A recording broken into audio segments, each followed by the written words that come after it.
সম্প্রতি বিহারের মুখ্যমন্ত্রীর পদ থেকে ইস্তফা দিয়েছেন নীতিশ কুমার এবং সেই জায়গায় মুখ্যমন্ত্রী হয়েছেন বিজেপির সম্রাট চৌধুরী।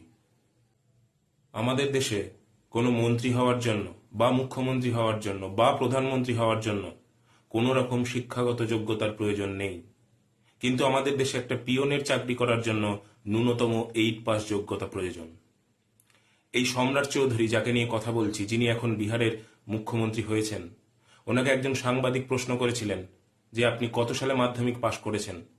উনি সেই সালটা বলতে পারছেন না। आज इस मंच पर बता दीजिए कि आपने 10वीं मेरिट कौन से साल में पास किया? देखिए, पास किया भी कि नहीं किया? ये आपका प्रश्न है कि किसी और का? प्रशांत किशोर का प्रश्न पूछा। मैंने अपने एफिडेविट में बड़ा स्पष्ट तौर पर लिखा है। আমি বলছি না যে ইনি মাধ্যমিক পাশ করেননি বলে বিরাট কোনো অপরাধ করে ফেলেছেন।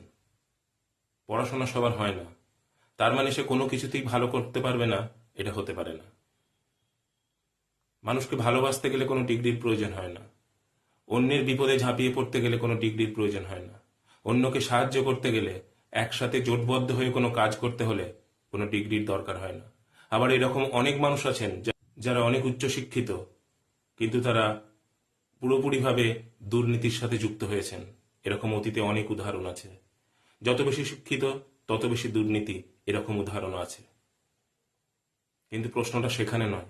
প্রশ্নটা হচ্ছে ক্যামেরার সামনে সত্যি কথাটা আমি বলতে পারছি কি পারছি না।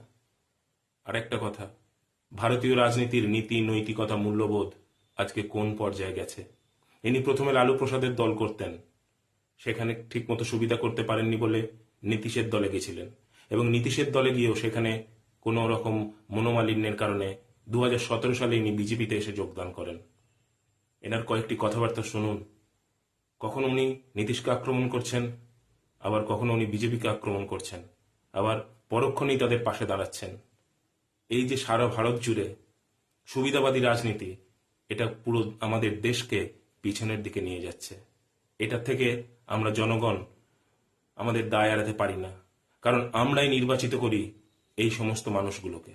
এটা আমাদের মাথায় রাখতে হবে। नरेंद्र मोदी की पार्टी बिहार में फैलती जा रही है, इसको रोकने के लिए हम लोगों को कुछ निर्णय लेना पड़ रहा है। बिहार के मुख्यमंत्री जी के तरफ पलटी नहीं मारते हैं, पलटासन तो सिर्फ उन्हीं के पास है। हम लोग तो उनको मिट्टी में मिलाने का काम कीजिए, यही मैं कहूँगा। अच्छा, के लिए काम किया। मेरी तो उत्पत्ति ही नीतीश कुमार को मुख्यमंत्री बनाने की।